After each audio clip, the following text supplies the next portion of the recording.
আল্লাহ রাব্বুল আলামিন বলছেন কদ আফলাহা মান যাক্কাহা, সে ব্যক্তি সফল হয়ে গেছে যে ব্যক্তি তার আত্মাকে পরিশুদ্ধ করতে পেরেছে।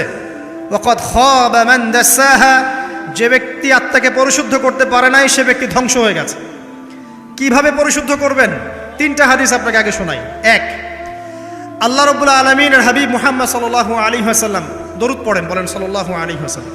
তিনি বলছেন যে আল্লাহর এমন কিছু বান্দা আছে যারা জান্নাতে প্রবেশ করবে যাদের অন্তরটা হবে পাখির মতো নরম। কার মতো? পাখির মতো। একটা হাদিস শুনলেন। দুই নম্বর হাদিস, আল্লাহর রাসূল সাল্লাল্লাহু আলাইহি ওয়াসাল্লাম বলছেন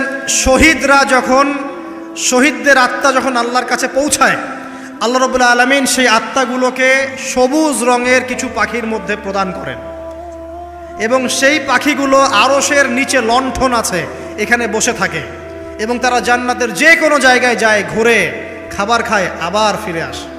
আল্লাহ পাক তাদেরকে বলেন যে তোমরা কি চাও, তোমরা কি চাও? শহীদরা কিচ্ছু বলতে পারে না।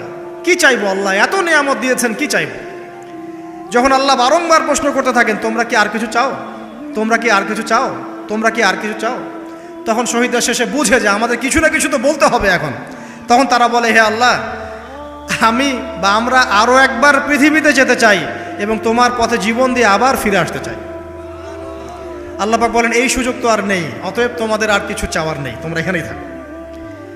আরেকটা হাদিস শোনেন, রাসূলুল্লাহ সাল্লাল্লাহু আলাইহি ওয়াসাল্লাম বলেছেন, এই হাদিসটা ওমর রাদিয়াল্লাহু আনহু থেকেও এসেছে, হে মুসলিমরা, তোমরা যদি আল্লাহর প্রতি তাওয়াক্কুল করার মতোই তাওয়াক্কুল করতে, ভরসা করার মতোই ভরসা করতে, আল্লাহ পাক তোমাদেরকে পাখিদেরকে যেমন করে রিজিক দেন তোমাদেরকে ঠিক সেইভাবে রিজিক দিতেন। তোমরা কি লক্ষ্য করো না যে পাখিরা খালি পেটে বের হয়ে যায় বাসা থেকে সকালবেলা এবং সন্ধ্যাবেলা ভরা পেটে বাসায় ঢোকে? আপনাকে যে তিনটা হাদিস শোনালাম, এই তিনটা হাদিসে একটা শব্দ হচ্ছে কমন। শব্দটা কি বলেন? পাখি। পাখি কি? পাখি। আল্লাহ রাব্বুল আলামিন পাখিদের কাছ থেকে আমাদেরকে শিখতে বলছেন এবং বলছেন যে পাখিদের মনটা হয় খুব নরম, খুব সফট এবং তারা আল্লাহর প্রতি তাওয়াক্কুল করে পূর্ণ মাত্রায়। তারা সকালবেলা ভোরবেলা বের হয়ে যায় এবং সন্ধ্যাবেলা বাসায় ফেরে, খালি পেটে বের হয়, ভরা পেটে বাসায় ফেরে। এবং আল্লাহ পাক সবচেয়ে সম্মানিত মৌত যেটা শহীদের মৌত, সেই শহীদদের আত্মাকে আল্লাহ পাক পাখির রূপ দিবেন। তাহলে পাখিটার বিষয়ে একটা ফোকাস করার দরকার আছে না? আচ্ছা, এখানে আসেন। পাখির মন হচ্ছে নরম, মানে পাখির মনটা তাসকিয়া, আত্মশুদ্ধিতে পরিপূর্ণ। কদ আফলাহা মান যাক্কাহা, সে ব্যক্তি সফল হলো যার হৃদয়টা পবিত্র, নিষ্পাপ, নিষ্কলুষিত হলো, সে ব্যক্তি সফল হবে ইনশাআল্লাহ। একটা কাজ এখানে খেয়াল করেন, পাখিরা সকালবেলা ভোরবেলা বের হয় আর সন্ধ্যাবেলা বাসায় ফেরে। এখনকার মুসলিমদেরকে দেখবেন দুপুরবেলা ওঠে, রাত 3টায় ঘুমায়। কথা কি বুঝেন নাই? পাখির একদম ভোরবেলা ওঠে, যখন ফজরের আজান দিচ্ছে ঠিক তার আগ মুহূর্তে পাখির কিচিরমিচির শুনছেন, তার মানে নামাজের ওয়াক্ত প্রায় চলে যাচ্ছে, তার মানে তার আল্লাহ পাকের হুকুমের সাথেই জেগে ওঠে। সূর্য ডুবে তারা ডুবে যায়। ঠিক এরকম সুন্নত ছিল নবী সাল্লাল্লাহু আলাইহি ওয়াসাল্লামের এবং সাহাবায়ে কেরামের। আজকে 1400 বছর পর মুসলিম জাতি এই সুন্নাহ ভুলে গেছে। আর আমাদের সুন্নত দেখবেন, যদি কোনো রকম উঠেও ফেলি ফজরে, আবার 12টা পর্যন্ত ঘুম, আরও বেশি। আর এই যুব সমাজ যারা আছো তোমরা, কেউই 3টা-4টার আগে ঘুমায় বলে আমার মনে হয় না। অলওয়েজ অনলাইনে পড়ে আছে, টিকটক নিয়ে, ফেসবুক নিয়ে, গার্লফ্রেন্ডের সাথে চ্যাটিং। পাখির মতো হতে পারলে পরে মনটা তো নরম হবে, তারপরে না তাসকিয়া অর্জন হবে। পাখির রুটিনটা কি? ভোরবেলা বের হয় আর সন্ধ্যাবেলা বাসায় ঢোকে। অতএব আমরা যদি রাসূলুল্লাহ সাল্লাল্লাহু আলাইহি ওয়াসাল্লামের সুন্নাহ মতো ওই ভোরবেলা উঠতে পারি আর আর্লি নাইট ঘুমিয়ে যেতে পারি এবং সারাদিন যদি রাসূলের সুন্নাহগুলোর উপর আমল করতে পারি, তাসকিয়া অর্জন হবে ইনশাআল্লাহ। কথা বুঝতে পারছেন? 2, পাখির মতো নরম মন লাগবে। এখনকার আমরা যারা বেঁচে আছি আমাদের মনগুলো কঠিন। কেমন কঠিন? পাথরের মতো কঠিন। আমরা যখন দেখি একটা মাইয়েতকে নিয়ে যাওয়া হচ্ছে জানাজায়, আমাদের কোনো ফিলিংস কাজ করে না। জানাজা যাচ্ছে, জানাজায় দাঁড়িয়ে মোবাইলটা টিপাটিপি করছে। জানাজার সাথে চলছে, কোনো ফিকির নাই যে এই জানাজা আমার হবে কালকে, ওই মোবাইল টেপাটিপি করছে। আমি এমনও দেখেছি, দাফন করা হলো মাইয়াতকে, দাফন করার পরে চারপাশে মানুষজন জড়ো হয়ে গল্প করছে, ভাই আপনার ওই জমিটার কি খবর, আপনার ওইটার কি খবর, বিজনেস কেমন চলছে, চাকরির কি অবস্থা। এই যে মাইয়াতকে পাশে দাফন করলো, কোনো ফিলিংস নাই, কোনো ফিলিংস নাই। আমি আত্মশুদ্ধির কথা বলছি। আত্মশুদ্ধির জন্য আপনার মনটাকে পাখির মতো সফট নরম করতে হবে।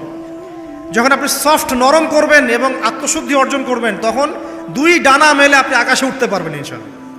আত্মশুদ্ধি অর্জন না করতে পারলে ডানা কেটে পড়ে যাবে, তখন আর আকাশে উঠতে পারবেন না। কোন আকাশে? ওই যে শহীদের রূহ যে আকাশে চলে গেছে, ওই আকাশ। অতএব মন কেন কঠিন হলো প্রিয় ভাই? এক নাম্বার কারণ, আমরা শিরকের পাপে লিপ্ত আছি। এক নাম্বার, শিরকের পাপে লিপ্ত থাকা অবস্থায় মুসলিমদের মনটা কঠিন হয়ে গেছে। আপনি কি মনে করছেন আমরা শিরক করি না? মুসলিমরাও কবর পূজা করে, দেখবেন মুসলিমরাও দেখবেন অনেক ক্ষেত্রে মাজার পূজা করছে।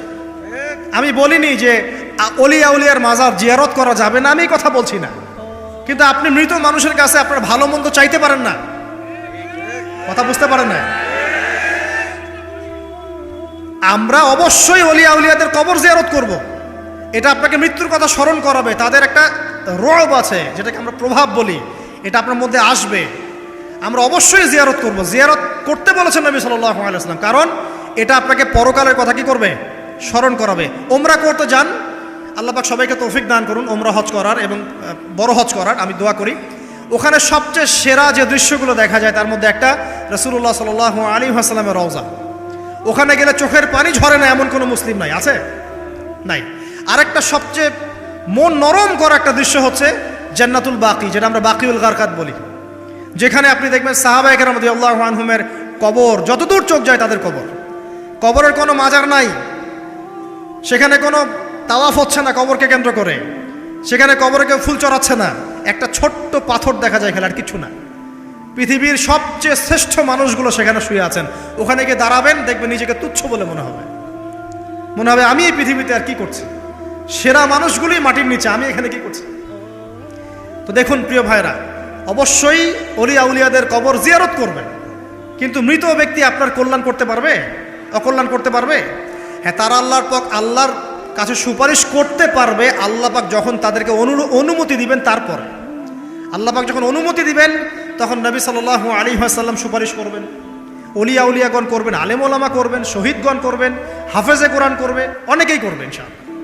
আল্লাহ পাক আমাদের তাকদীরে এইসব সুপারিশ নসিব করুন, বলি না আমি। মুসলিমরা আজকে শিরিক করছে অনেক ক্ষেত্রেই। দেখবেন হাতে একটা এই যে বালা পরে আছে, খুলে না। কেন খুলেন না ভাই? বলে যে এটা খুললে যদি রোগ হয়। রোগ দেওয়ার মালিক কে? ওই বালা না আল্লাহ? এই যে আপনার বিশ্বাস জন্মায় নিয়েছে, এই যে বিশ্বাসটা জন্মিয়েছে আপনার হাতের উপরে, এই বালার উপরে, এটাই শিরক, এটাই শিরক। যদি আপনি বিশ্বাস করেন যে এটা হাতে থাকলে আপনি সুস্থ থাকবেন, হাত থেকে খুলে পড়ে গেলে আপনি আর বাঁচবেন না, এই যে কল্যাণ অকল্যাণের মালিক আপনি কাকে করলেন? ওই বালাকে করেছেন, আল্লাহকে করেন নাই। এখানে শিরক হয়ে গেছে, খুবই সূক্ষ্ম শিরক। আপনি নামাজ পড়ছেন মনে করেন, এখন কিছু মানুষ আসলো, এখন দেখছেন যে হুজুর তো আমার নামাজ দেখছে, নামাজটা খুব সুন্দর করে পড়ার চেষ্টা করলেন, লম্বা নামাজ, সেজদা গিয়ে আর উঠছেন না, খুব সুন্দর নামাজ পড়ছেন। এই যে মানুষকে দেখানোর জন্য নামাজটা পড়ছেন, এটা শিরক। এটা কি? এটাও শিরক। এই যে গণক বসে আছে রাস্তার পাশে, দেখবেন টিয়া পাখি নিয়ে, তারপরে যে কাগজ নিয়ে, আসেন ভাই ভাগ্য পরীক্ষা করে দেই। আরে ভাই, তুমি যদি মানুষের ভাগ্যই পরীক্ষা করতে পারবা, তো তুমি রাস্তার পাশে কেমন? তোমার ভাগ্য কেউ পরীক্ষা করেনি কখনো? এতটুকু কমন সেন্স আমাদের নাই। ও যদি আমার ভালো মন্দ করতে পারে বা ভবিষ্যৎ বলতে পারে, তাহলে ও রাস্তার পাশে বসে আছে কিছু? ওর তো প্রাইম মিনিস্টার হওয়ার কথা, এখন ওর তো ইলেকশন করার কথা। তো দেখেন, এই যে ওখানে গিয়ে আমরা কি করি? ভাই আমার হাতটা দেখে দেন, ভাই আমার অতীত বলে দেন, ভবিষ্যৎ বলে দেন, এবং এগুলো দিন দিন বাড়ছে। কিন্তু এই রাশিফল, কবিরাজি, গণকি, এগুলো দিন দিন বাড়ছে। এবং আমি লক্ষ্য করছি দিন দিন আরেকটা জিনিসও বাড়ছে, সেটা হলো জাদুবিদ্যার চর্চা করা। এবং গ্রামে গঞ্জে কুফুরি বাড়ছে না? কুফুরি করা, তাবিজ করা, বিচ্ছেদ করা, স্বামী স্ত্রীর বিচ্ছেদ করা, মেয়েকে বশ করা, সন্তানকে বশ করা বাড়ছে না? সবই শিরক, এগুলো সবই কুফুরি। এগুলো মুসলিমরা করছে না? মুসলিমরা এসব শিরকে লিপ্ত আছে বলেই তো অন্তর কঠিন হয়ে গেছে। ফাকাসাত কুলুবুহুম, তাদের অন্তর কঠিন হয়ে গেছে।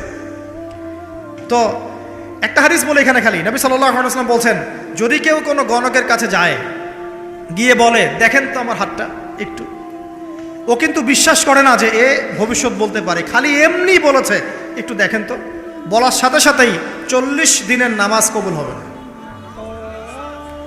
আর যদি তার বলা কথায় বিশ্বাস করে যে হ্যাঁ তোমার ভবিষ্যৎ খুব ভালো, তুমি চাকরি পাবা, এটা করবা সেটা করবা, এবং সে বিশ্বাস করলো হ্যাঁ এটাই হবে, তখন নবী সাল্লাল্লাহু আলাইহি ওয়াসাল্লাম বলছেন সে যেন আল্লাহর পক্ষ থেকে যা নাজিল হয়েছে, মানে এই যে কোরআনুল কারীম, এই কোরআনকে যেন সে অস্বীকার করলো, মানে কুফরি করলো।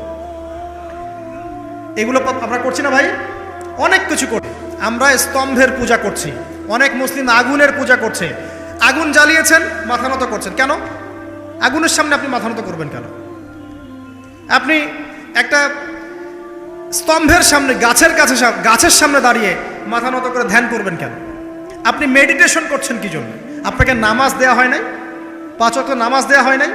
নামাজের চেয়ে বড় মেডিটেশন কিছু আছে নাকি? আপনি ধ্যান করছেন কি জন্য? অনেক মুসলিম তো জিনের উপাসনা করছে, জানেন?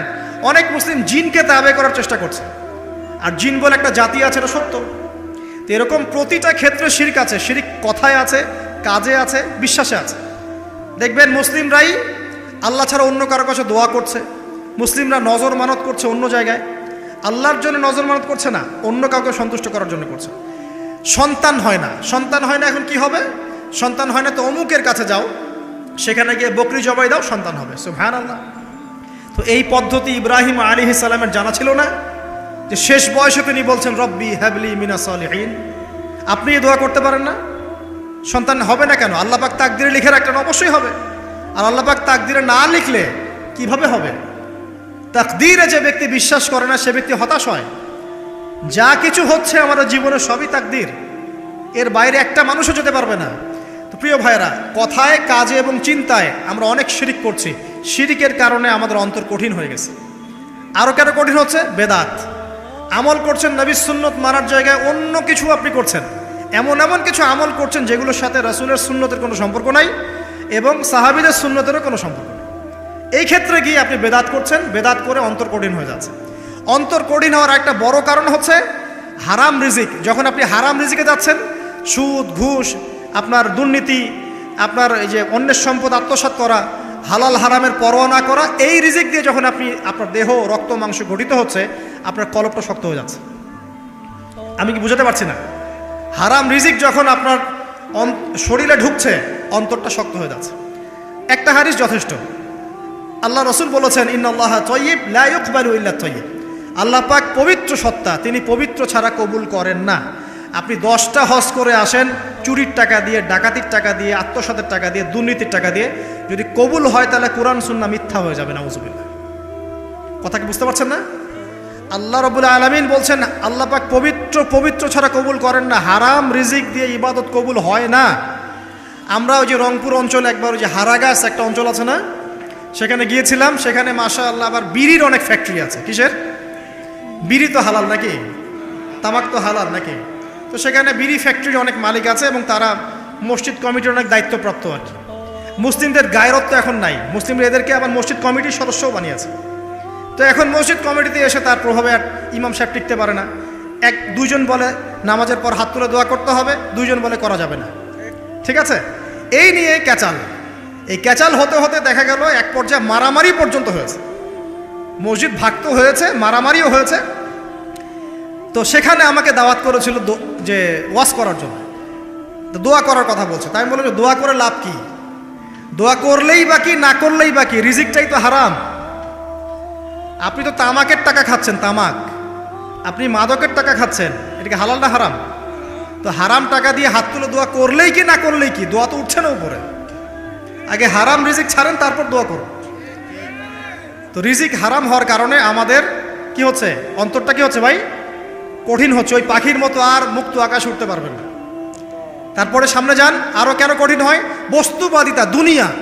সারাদিন দুনিয়ার ফিকির, দুনিয়ার চিন্তা, খাবো কি, পরবো কি, ব্যাংক ব্যালেন্স, টাকা পয়সা, স্ট্যাটাস, সারাটা দিন দুনিয়া আর দুনিয়া। ঘুম থেকে ওঠা থেকে নিয়ে শুরু করে ঘুমানো পর্যন্ত খালি দুনিয়া। যারা দুনিয়ার নেশায় মত্ত হয়ে আছে, এদের অন্তরটা কঠিন হয়ে যায়। এই অন্তরটা পাখির মতো হতে পারবে না। ঠিক আছে কথা? যারা দুনিয়ার নেশায় মত্ত হয়ে আছেন, এই অন্তরটা কঠিন হয়ে যাবে, পাখির মতো হতে পারবে না।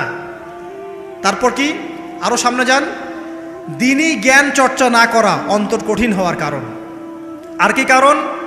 পাপ করা, পাপ। যত বেশি আপনি পাপ করবেন, যত বেশি পর্ন দেখবেন, যত বেশি মাদক খাবেন, যত বেশি জুয়া খেলবেন, যত বেশি অহেতুক সময় নষ্ট করবেন, যত বেশি আপনি অন্যের ক্ষতি করবেন, ঠিক আছে, নিরপরাধ মানুষের উপর নির্যাতন করবেন, যত বেশি আপনি পাপ করবেন, পাপ, এই পাপ করতে করতে করতে মানুষের অন্তর কঠিন হয়ে যায়। ইবনুল কাইয়ুম রাহিমাহুল্লাহ বলেছেন যে পাপ করতে থাকলে মানুষের অন্তর কঠিন হয়ে যেতে থাকে, এবং ইস্তেগফার আর জিকির করলে গিয়ে মানুষের অন্তর আবার নরম হতে থাকে। পাপের উপর পাপ করতে থাকলে মানুষের অন্তর কঠিন হতে থাকে। এ বিষয়ে রাসূলুল্লাহ সাল্লাল্লাহু আলাইহি ওয়াসাল্লাম বলেছেন, যখন মানুষ একটা পাপ করে কলবের মধ্যে একটা কালো দাগ পড়ে যায়, যখন আরও একটা পাপ করে আরেকটা কালো দাগ পড়ে যায়। এভাবে যখন পাপ করতেই থাকে তখন পুরো কলবটাই কালিমা পূর্ণ হয়ে যায়। এই অবস্থায় যদি সে তওবা করে আল্লাহ পাক মাফ করে দিবেন। যদি এই অবস্থায় তার মৃত্যু হয়ে যায়, তার আত্মাটা থেকে দুর্গন্ধ বের হতে থাকে, যে আত্মাটা কবজ করতে পর্যন্ত মালাকুল মউত মানে ঘৃণা পোষণ করে। কথা কি বুঝতে পারছেন? যখন অন্তর পাপ করতে করতে কলুষিত হয়ে যাবে, ওয়াকাদ খাবা মান দাসাহা, যখন পাপ করতে করতে অন্তর কলুষিত হয়ে যাবে, তখন আপনার এই মালাকুল মউত পর্যন্ত ওই আত্মাটাকে বের করার সময় ঘৃণা করবে, দুর্গন্ধযুক্ত। আল্লাহ পাক আমাদেরকে পাপ থেকে বাঁচিয়ে রাখুন। আমি এরকম কিছু কাজ আছে, বস্তুবাদিতা, শিরক, বেদাত, হারাম রিজিক, সারাদিন দুনিয়ার ফিকির নিয়ে থাকা, ঠিক আছে, অন্যের ক্ষতি করা, পাপ কন্টিনিউয়াসলি করতে থাকা, এবং দিন ছেড়ে দেওয়া, দিনের এলেম ছেড়ে দেওয়া, আল্লাহ পাকের আনুগত্য ছেড়ে দেওয়া, এই কাজগুলো করতে থাকলে মানুষের অন্তর কি হয়? কঠিন হয়ে যায়। এখন সলিউশন কি বলেন? 5 মিনিটে আমি সলিউশন বলছি, কেমন করে আপনি এটাকে নরম করবেন আর পরিশুদ্ধতা অর্জন করবেন এবং ওই পাখির মতো মুক্ত আকাশে উড়বেন। কিভাবে বলবো? 1 নাম্বার, অবশ্যই শিরক ত্যাগ করতে হবে। কি করতে হবে? শিরক ত্যাগ করতে হবে, আল্লাহ পাকের তাওহীদের উপর থাকতে হবে। আল্লাহ পাক তৌফিক দান করুন। লং কিছু বলার সময় নেই আমার হাতে, একটা বই বলছি, কিতাবুত তাওহীদ। কি নাম? কিতাবুত তাওহীদ। এই বইটা অনেক ভার্সন বাজারে বের হয়েছে, কিনে দেখবেন শিরক কত প্রকার, কী কী, তাওহীদ কাকে বলে, কত প্রকার, কী কী। যেটা বুঝবেন না মাদ্রাসা চলে যাবেন, আলেম ওলামার কাছে গিয়ে জিজ্ঞাসা করুন, হুজুর এটা বুঝি নাই। ঠিক আছে? 1 নাম্বার, শিরক ত্যাগ করতে হবে। 2 নাম্বার, আপনাকে তাওহীদে থাকতে হবে, এটা এক, অন্তর নরম করার কথা বলছি। 2 নাম্বার, সুন্নতের উপর আমল করতে হবে। ওই যে পাখির কথা বললাম, যে সকালবেলা বের হয় আর সন্ধ্যাবেলা কি করে? বাসায় ফেরে। খালি পেটে বের হয়, ভরা পেটে বাসায় ফেরে। তার মানে আমাদেরকেও সকাল সন্ধ্যাটা কাটাতে হবে নবী সাল্লাল্লাহু আলাইহি ওয়াসাল্লামের সুন্নত অনুযায়ী। যখন তিনি ঘুমাতেন তখন ঘুমাবেন, যখন উঠতেন তখন উঠবেন, বাকি কাজ যেমন করে করতেন তেমন করে করবেন, তখন অন্তর ইনশাআল্লাহ নরম হয়ে যাবে। ঠিক আছে ভাই? 2। 3 নাম্বার, 5 ওয়াক্ত নামাজ জামাতে। নামাজ আপনাকে যে কোনো পাপ থেকে বাঁচাবে ইনশাআল্লাহ। ভাই জেনা করছেন, নামাজ পড়েন। পর্নোগ্রাফি দেখেছেন, তাও তওবা করে নামাজ পড়েন। আপনি হারাম অ্যাফেয়ার্সে আছেন, হতাশ হয়েন না, নামাজ পড়েন। গোনা ছাড়তে পারছেন না, নামাজ পড়েন। সুদ খাচ্ছেন, নামাজ পড়েন। বেপর্দা চলছেন, তাও নামাজ পড়েন। আপনি অন্যের হক নষ্ট করেছেন, তাও নামাজ পড়েন। যে পাপই করেছেন, নামাজটা পড়েন। নামাজ আপনাকে সমস্ত পাপ থেকে বাঁচিয়ে রাখবে ইনশাআল্লাহ। ইনশাআল্লাহ আস্তে আস্তে ইনশাআল্লাহ দেখবেন সব পাপ থেকে আপনি দূরে চলে আসছেন ইনশাআল্লাহ তাআলা। 3 নাম্বার নামাজ। 4 নাম্বার, বেশি থেকে বেশি, ভাই শোনেন, বেশি থেকে বেশি পরকালের ফিকির করবেন। খালি পরকালের চিন্তা করবেন যে আমাকে মৃত্যুবরণ করতে হবে, কবরে যেতে হবে, পুলসিরাত পার হতে হবে, আল্লাহর সামনে দাঁড়াতে হবে। যত বেশি আপনি আল্লাহর ফিকির করবেন, পরকালের ফিকির করবেন, আপনার মনটা নরম হয়ে যাবে ইনশাআল্লাহ, মনটা শক্ত হবে না। 5 নাম্বার, মানুষের সাথে খুব বেশি মেলামেশা করবেন। মানুষের সাথে খুব বেশি মেলামেশা করলে ইবনুল কাইয়িম রাহিমাহুল্লাহ বলেছেন অন্তর কঠিন হয়ে যায়। কারণ মানুষ আপনাকে গীবত করাবে, হ্যাঁ, মানুষ খারাপ কাজে নিয়ে যাবে, বেফাস কথাবার্তা বলবেন, অহেতুক বেফাস কাজ করবেন, ফুজুল কি বাত করবেন। এগুলো করতে গিয়ে আপনি দেখবেন অন্তর কঠিন হয়ে গেছে। এত বেশি মানুষের সাথে মেলামেশার দরকার নাই, প্রয়োজন যতটুকু অতটুকু করবেন। ঠিক আছে? আল্লাহ পাক তৌফিক দান করুন, আমিন। কয়টা বললাম? 5। 6, আমার সবচেয়ে প্রিয় নসিহত, প্রত্যেক দিন মিনিমাম 1 ঘন্টা করে কোরআন তেলাওয়াত করবেন বুঝে। আমি বলিনি না বুঝে করলে কোনো নেকি হবে না, প্রত্যেক হরফে 10 নেকি হবেই হবে, কিন্তু আপনি করবেন বুঝে ইনশাআল্লাহ। যখন বুঝে আপনি প্রত্যেক দিন 1 পারা করে বা 1 ঘন্টা করে কোরআন তেলাওয়াত করবেন, আপনার কলিজা, আপনার কলব নরম হতে বাধ্য, এবং আপনার অন্তরে আল্লাহ নূর নেমে আসবে ইনশাআল্লাহ। দেখবেন আপনার কলব থেকে সমস্ত এই যে পঙ্কিলতা, কলুষতা ইনশাআল্লাহ চলে যাবে ইনশাআল্লাহ তাআলা। 2টো জিনিস অন্তরকে পবিত্র করে ফেলে, এক হচ্ছে কোরআন তেলাওয়াত, আর এক হচ্ছে বেশি থেকে বেশি আল্লাহর জিকির এবং ইস্তেগফার। তো কোরআন তেলাওয়াত বাড়িয়ে দেন, আল্লাহ পাক সবাইকে কোরআন তেলাওয়াত করার তৌফিক দান করুন, আমিন। যারা শেখেন নাই আজকে ওয়াদা করেন যে কোরআন আপনারা বিশুদ্ধ করে পড়া শিখবেন, ওয়াদা করেন। আগামী রমজান আসার আগেই এক খতম দেওয়া চাই, পারবেন? এবং কোরআনের চর্চা বাড়িয়ে দিবেন, প্রত্যেক দিন কিছু করেন না করেন কোরআন তেলাওয়াত করতে হবে, ঠিক আছে? আল্লাহ পাক তৌফিক ইনায়াত করুন, আমিন। আর বুঝে পড়ার চেষ্টা করবেন। একটা সহজ তাফসির বলে দিই, মারেফুল কোরআন বাসায় আছে না? মারেফুল কোরআন তাফসির ইবনে কাসির বাসায় নাই, জালালাইন বাসায় নাই, কিনেন। সারাদিন তো অনেক টাকা পয়সা খরচ করছেন, 3টা তাফসির কিনেন, জালালাইন কিনেন, মারেফুল কোরআন কিনেন, ইবনে কাসির কিনেন, বাসায় গিয়ে পড়া শুরু করেন। পারবেন না? যে আয়াতটা বুঝবেন না, ওলামা কেরামের কাছে যাবেন, গিয়ে বলবেন হুজুর এটা বুঝি নাই, বুঝাই দেন। নিজে নিজে ব্যাখ্যা করতে যাবেন না। ব্যাখ্যা করলে দেখবেন একজন পণ্ডিত বেরোছে, কিছু পণ্ডিত কোরআন পড়ে বলে কোরআনই মানি, হাদিস মানি না। এরকম পণ্ডিত দেখেন নাই? কোরআনই মানি, হাদিস আর মানি না। কারণ আল্লাহ নাকি, নাউজুবিল্লাহ, কোরআনে নাকি আল্লাহ পাক হাদিস মানতে বলে নাই, ও নাকি পায় নাই। এই জন্য দেখলাম সুবহানাল্লাহ, নামাজ পড়তেছে, কোরআন থেকে নামাজ পড়তেছে, হাদিসের কোনো হেদায়েত নিবে না। মানে কীরকম, যে হাত আবার ঠিকই বাঁধতেছে, হাত বাঁধতেছে, রুকু করতেছে, সেজদা করতেছে, এগুলো আবার কোথায় পাইলো আল্লাহ ভালো জানেন। হাত এভাবে বাঁধতেছে, এভাবে হাতটা বাঁধা কোরআনে কোথায় আছে আমি পাইলাম না কোথাও, ঠিক আছে? হাদিস ছাড়া কি এগুলো আসবে? হাত বাঁধবো। সেজদায় গিয়ে সুবহান রব্বিয়াল আলা বলছে না, বলছে আসলামতু লিরাব্বিল আলামিন। এটা কোরআন থেকে বলছে। অথচ নবী সাল্লাল্লাহু আলাইহি ওয়াসাল্লাম হাদিস থেকে বলছেন সুবহান রব্বিয়াল আলা, সুবহুন কুদ্দুসুন রব্বুল মালাইকাতি ওয়ার রূহ, সুবহানাকা আল্লাহুম্মা রাব্বানা ওয়া বিহামদিকা আল্লাহুম্মা ইগফির। এইগুলো নাই, ও বলছে আসলামতু লিরাব্বিল আলামিন। মানে কোরআন মানি, হাদিস মানি না। এত বেশি পণ্ডিত হওয়ার দরকার নাই, এরা হচ্ছে ইচড়া পাকা টাইপের পণ্ডিত। ওমর রাদিয়াল্লাহু আনহুর যুগে বেঁচে থাকলে এদেরকে পিটাই সোজা করে ফেলাইতে হবে। ফাইজলামি শুরু করছে, কোরআন মানি, হাদিস মানি না। আল্লাহ পাক কোরআনে বলছেন ওয়ামা আতাকুমুর রাসূলু ফাখুযু, রাসূল যা দিয়েছেন তা গ্রহণ করো। ওয়ামা নাহাকুম আনহু ফান্তাহু, রাসূল যা নিষেধ করছেন দূরে থাকো। রাসূল যা দেন সেটা হাদিস না, রাসূল যা দেন সেটা সুন্নাহ না। সুন্নাহ তো সে মানেই না, আলটিমেটলি সে কোরআনই মানে না। তো আসল কথা হচ্ছে এইসব ফিতনা থেকে বেঁচে থাকবেন, কোরআন তেলাওয়াত বাড়িয়ে দেন। কয়টা বলছি? 5টা 6টা।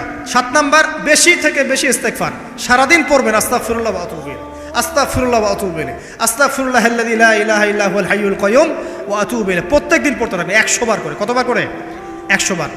8 নাম্বার, বেশি বেশি আল্লাহর জিকির, চলতে ফিরতে জিকির। সুবহানাল্লাহ, আলহামদুলিল্লাহ, লা ইলাহা ইল্লাল্লাহ, আল্লাহু আকবার, লা হাওলা ওয়ালা কুওয়াতা ইল্লা বিল্লাহ। বলবেন হাসবুনাল্লাহু ওয়া নি'মাল ওয়াকিল, ঠিক আছে? সুবহানাকা আল্লাহুম্মা রাব্বানা ওয়া বিহামদিকা আল্লাহুম্মা ইগফিরলি, সুবহানাল্লাহি ওয়া বিহামদিহি আদাদা খালকিহি ওয়া রিদা নাফসিহি ওয়া জিনাতা আরশিহি ওয়া মিদাদা কালিমাতিহি। যত জিকির আছে সব করবেন, জিকির বাড়াবেন। যত জিকির বাড়াবেন অন্তর পরিশুদ্ধ হবে ইনশাআল্লাহু আযজা ওয়া জাল। কয়টা বলছে? 8। আর 2টা বলি। 9, অন্যের হক নষ্ট করবেন না। অন্যের হক নষ্ট করলেই মন কঠিন হয়ে যাবে। অন্যের হক নষ্ট করবেন না, বরং মানবতার কল্যাণে কাজ করেন। যে কাজগুলো মানব সেবামূলক সেগুলো করেন। রক্তদান কর্মসূচি করেন, গাছ লাগান, এতিমের মাথায় হাত বোলান, বিধবার খোঁজ খবর নেন, ঠিক আছে? মেয়েদের সেলাই মেশিন কিনে দেন, মানুষের উপকারে কাজ করেন। দেখবেন আপনার মনটা নরম হয়ে যাবে ইনশাআল্লাহ। যার মন নরম এবং যার মনের মধ্যে সততা আছে, আল্লাহ পাক ইনশাআল্লাহ সেখানে অবশ্যই হেদায়েত ঢালবে ইনশাআল্লাহ তাআলা। আর 10 নম্বর, সবচেয়ে শেষ হচ্ছে যে কবর জিয়ারত করবেন বেশি বেশি করে, এবং নিজের মৌতের কথা স্মরণ করে আল্লাহর কাছে বেশি বেশি দোয়া করবেন। কি দোয়া করবেন? ইয়া মুকাল্লিবাল কুলুব সাব্বিত কলবি আলা দীনিক, ইয়া মুসাররিফাল কুলুব সররিফ কুলুবানা আলা তাআতিক। এই দোয়াগুলো করবেন ইনশাআল্লাহ। এবং কবর জিয়ারত করবেন সপ্তাহে সপ্তাহে, পারলে 2 দিন 3 দিন পর পর কবরস্থানে যাবেন। ইনশাআল্লাহ দেখবেন আপনার মন নরম হবে ইনশাআল্লাহ আযজা ওয়া জাল। এখনকার এই সভ্যতা এসে কবরস্থানকে সমাজ থেকে দূরে সরিয়ে দিয়েছে। অথচ আগে মুসলিমদের কবরস্থান ছিল মসজিদের পাশে, 5 ওয়াক্ত নামাজ পড়তো, কবর জিয়ারত করে বাসায় যেত। 5 ওয়াক্ত নামাজ পড়তে আসতো, কবরকে দেখতো, পরকালে কথা স্মরণ হতো। এখন কবরস্থান ওই যে দূরে, সারা জীবনে একবার যায় কিনা সন্দেহ আছে। এই 10টা কাজ যদি আপনারা করতে পারেন ইনশাআল্লাহ তাআলা, আমাদের কলবটা ইনশাআল্লাহ নরম হবে, আত্মশুদ্ধি অর্জিত হবে। আর এগুলোর পাশাপাশি অবশ্যই আল্লাহওয়ালা, আত্মশুদ্ধিওয়ালা মানুষের সোহবতে গিয়ে থাকবেন।